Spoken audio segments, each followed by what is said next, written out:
দেখতে পাচ্ছেন এখানে আন্দোলন হচ্ছে, যৌতুক আন্দোলন। আসলে আন্দোলনটা বাংলাদেশের পরিপ্রেক্ষিতে এখন ঠিকই আছে। হঠাৎ করে গ্যাসের ঊর্ধ্বগতি, এছাড়াও ভোক্তা নিয়ে এখানে অনেক পরিবার আছে যাদের পরিবারে দেখা যাচ্ছে 4-5 দিন অথবা তারও বেশি গ্যাস নেই। আসলে আমি বলবো এটার দায়ী একমাত্র বাংলাদেশ সরকার। কেন মানুষের বাসায় গ্যাস থাকবে না? কেন তাদের রান্না হবে না?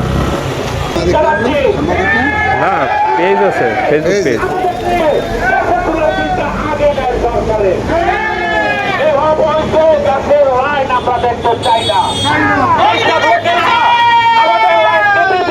আপনাদের সাথে একটু কথা বলা যাবে?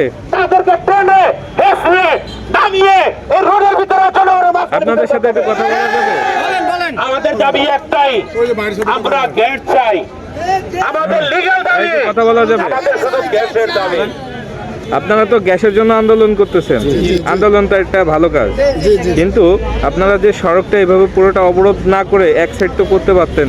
এখানে দেখা যাচ্ছে সাধারণ যাত্রীর পাশাপাশি অনেক রোগী আছে, অ্যাম্বুলেন্স আছে, তারা কি ভোগান্তি থাকলে আমরা ছেড়ে দেবো না? তারা তো ভোগান্তি শিকার হচ্ছে না? অনেক গাড়ি পিছনে আটকে পড়ছে।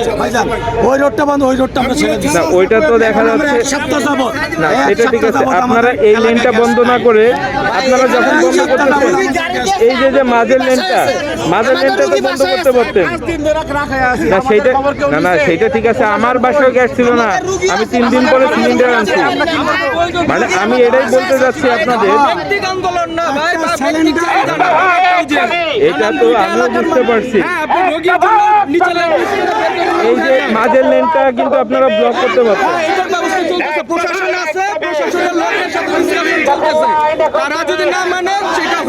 না, মাঝের লেনটা বন্ধ করলে কি হতো দেখেন, এই পাশে যেতে পারতো, ওই পাশে যেতে পারতো।